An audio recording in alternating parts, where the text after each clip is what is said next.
I'm Sam Roberts of the New York Times, and welcome to a video conference edition of the New York Times Close Up. Ross Douthat writes some of the most eclectic and provocative columns on the New York Times opinion pages. Check out these headlines from some recent columns. It's Trump's revolution, in which he writes that a failed presidency is pushing the country to the left.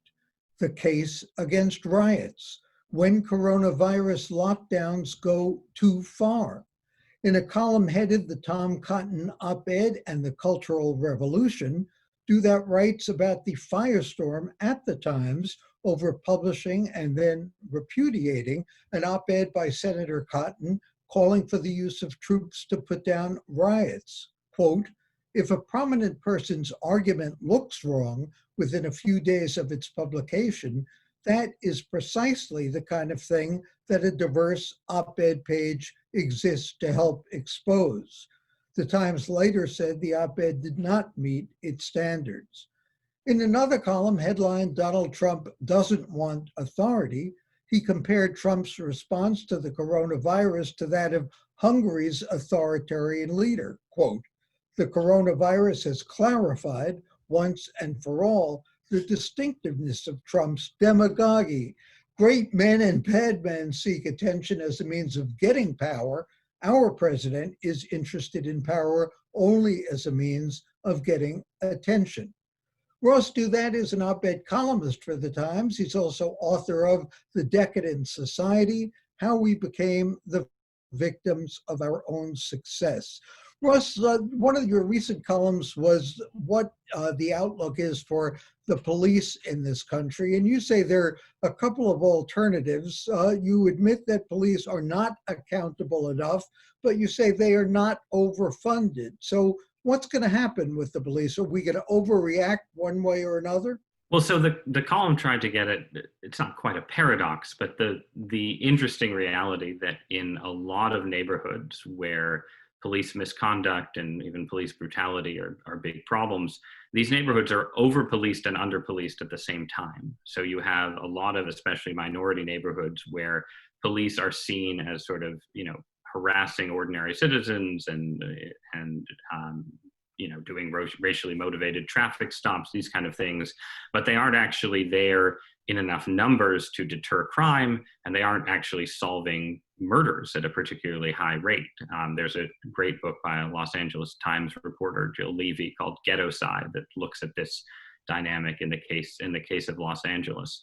And overall, the US, interestingly, spends less on police as a share of our budgets than does most of the countries in the European Union.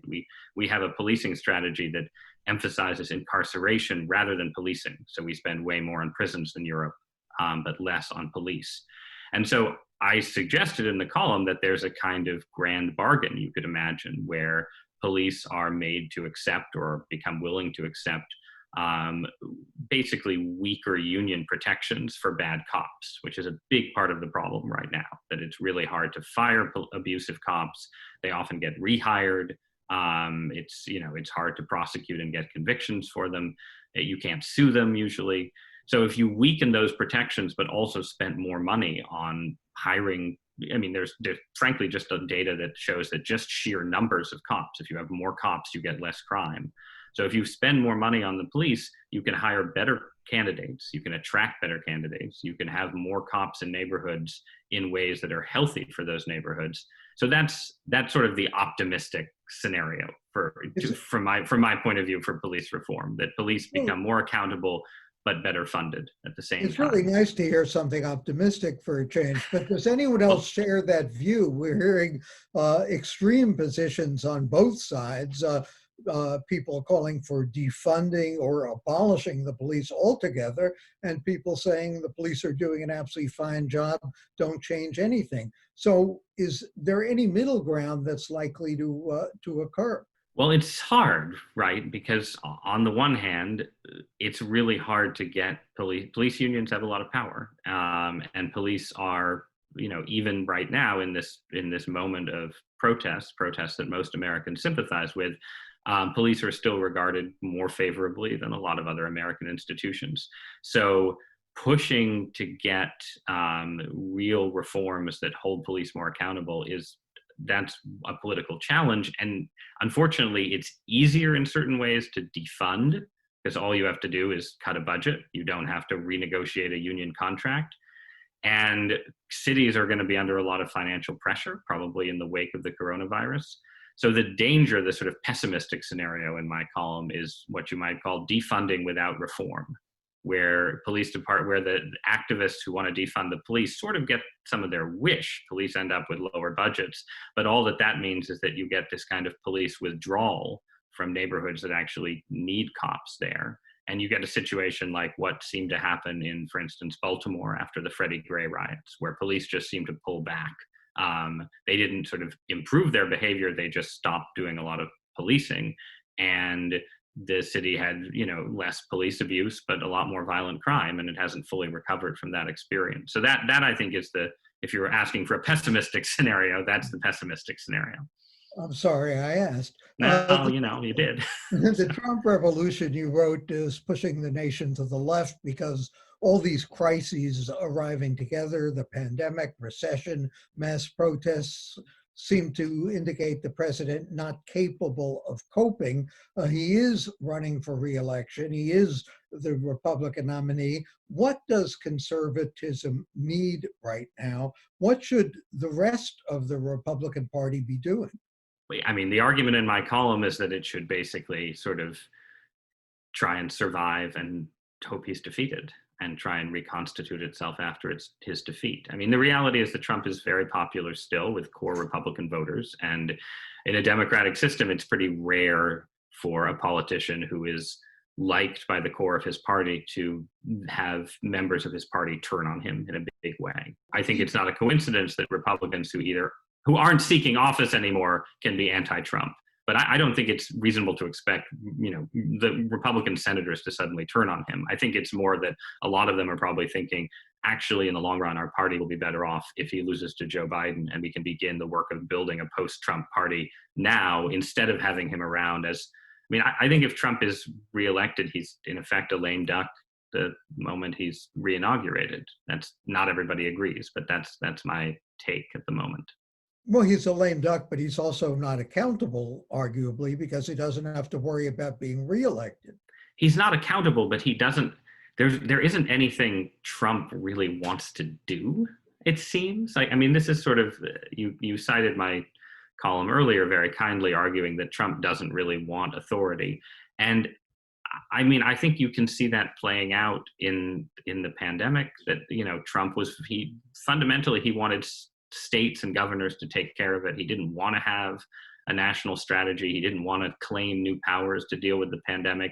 There's no Trump agenda. There's no set of legislative goals that he has that he wants to pass. So I think a reelected Trump, you'd get a little more corruption probably, but it would take the form of, more special deals for Trump hotels from the federal government and some pardons for people involved in the Russia stuff.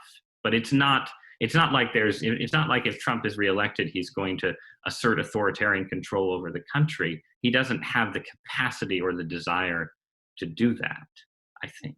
Does it worry you, or should it worry you, that half the country, or almost half the country, supports him? Doesn't that mean he's doing something right or not? No, I think Trump, he has some actual political skills. I think there are good reasons why he was the Republican nominee. I think the Republican Party had a somewhat exhausted agenda going back that, was sort of new and fresh in 1980 and not so new and fresh anymore. And Trump coming in and saying, we're not going to fight any more stupid wars and we're going to build tons of infrastructure, that was appealing to a lot of voters. So I think there are real ways that he had some political savvy. He just hasn't manifested that in actual policy. But then also half the country, first of all, half the country doesn't support him right now. He's losing to his disapproval rating is 57%. He's losing to Joe Biden by what would be a modern landslide if the election were held right now.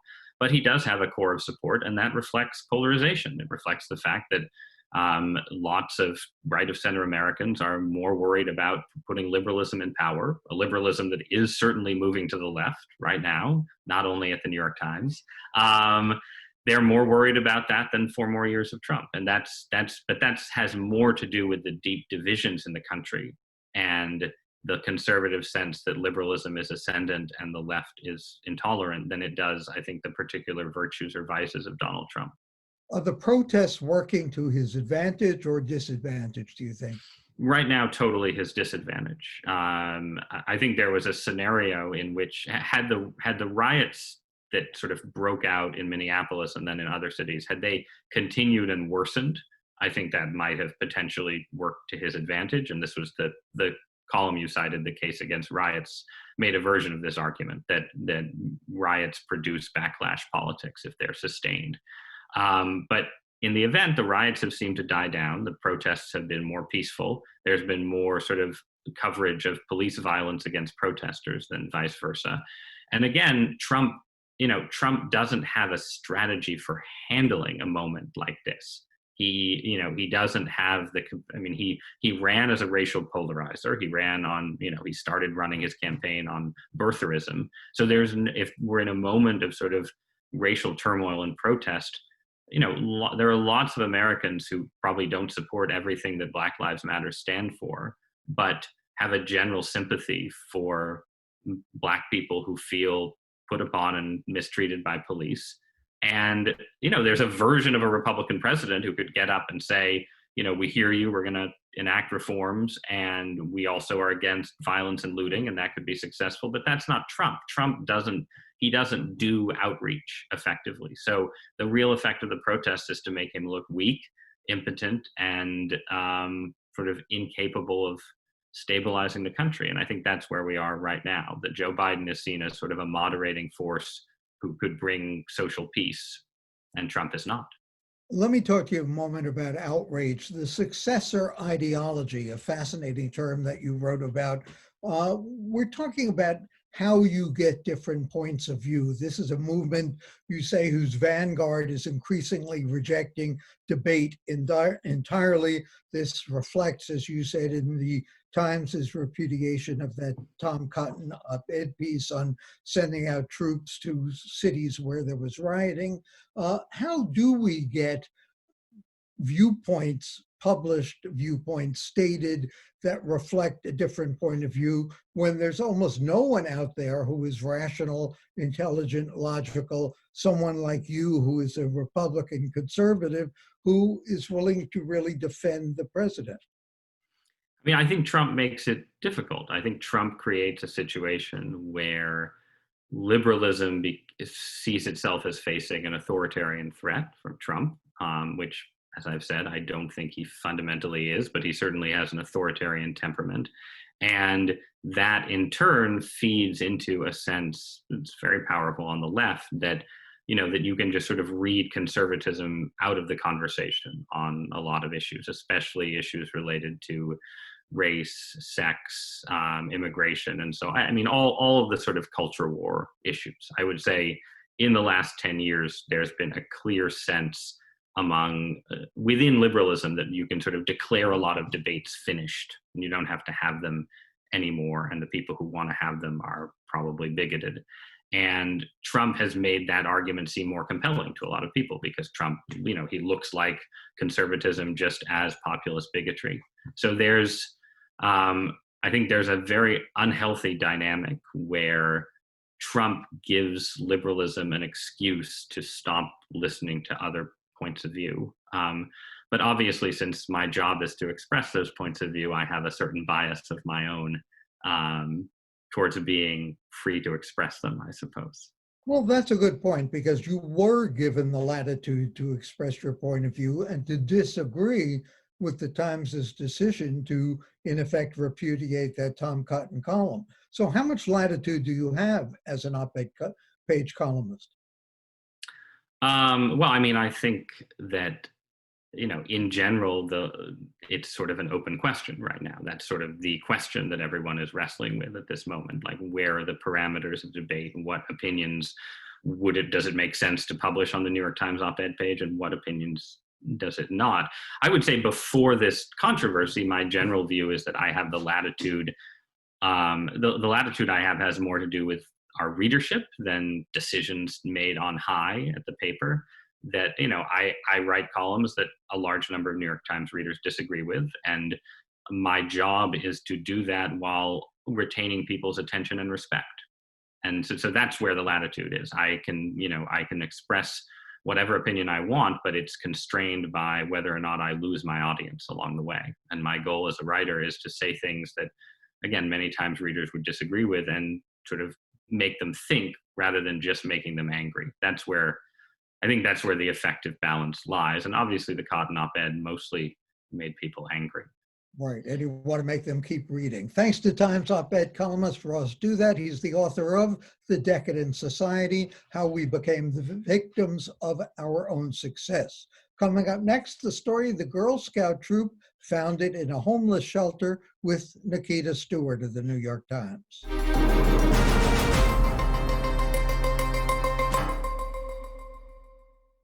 The New York Times' Nikita Stewart does a great job covering social services and New York City's homeless, but it was a front page story she wrote for the Times 3 years ago that went viral. It was the story of a Girl Scout troop that homeless families started at a dingy hotel in Queens that functioned as a homeless shelter. The moving story drew celebrity support. The girls were on TV's The View. The actress Jessica Alba gave them her name brand shampoo, and Tonight Show host Jimmy Fallon donated $6,000 to the troop. The troop expanded to 16 shelters around the city in a little more than a year. Stewart expanded the story into a new book, a book recommended in the New York Times Book Review. It's called Troop 6000, the Girl Scout troop that began in a shelter and inspired the world. It's a feel-good, uplifting story, but there's no getting around the incredible struggles faced by the homeless. The Times Book Review said of Stewart's reporting, quote, "She dutifully describes the Cinderella episodes the girls and parents of Troop 6000 enjoy, but she refuses to avert her eyes from their precarious lives." Nikita, let me ask you, what's been the reaction to that original story and to the book about the girls? How has it affected the troop? How has it affected the Girl Scouts themselves? That is a big part of the book.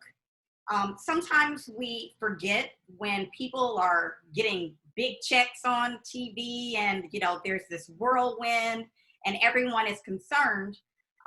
There's something going on behind the scenes. And I documented what was happening. And what was happening, there were a lot of mixed emotions.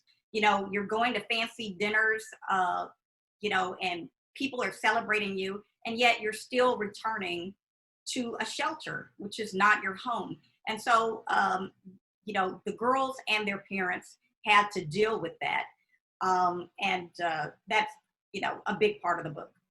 Would any of this have happened if you had written the story? Would that troop have survived even the 3 years until today? I think the troop would have survived. I think the troop began, it didn't begin because of me. It began because of the will of a mother who was in shelter. And it also took this political will. I believe that there were some people in place at the time who understood homelessness because they had experienced themselves, who understood poverty because they had experienced it themselves. And they understood the power of Girl Scouting because they had also experienced that as children. And so all of these people just happened to be in place at that time, and Troop 6000 was allowed to be established. Now, after my story, it certainly caught more attention from the city. And, it was very helpful, the publicity surrounding the troop, to receive $1.1 million from the city to help it continue to grow. It's now in 20 different shelters around the city. That's great. And how many kids are involved in it now, would you say? Oh gosh, right now there are about 700 girls and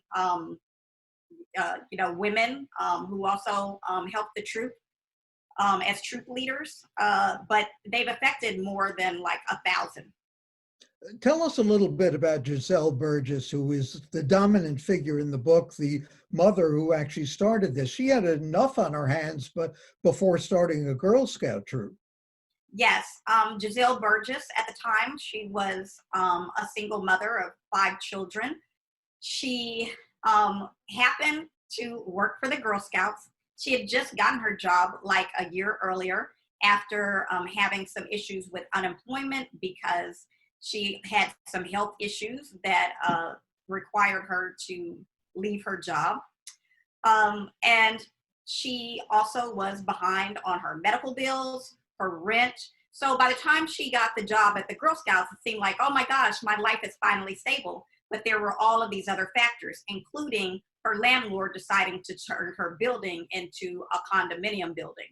And so she and her children ended up at the Sleep Inn in Queens. And she decided, as a person whose job was to recruit girls and to start troops around Queens, why couldn't she start a troop in the shelter where she knew that her children needed to feel some kind of belonging, to have something to do. And, you know, it took off from there. Now I'm happy to say that the family is in a home. They're, you know, very stable.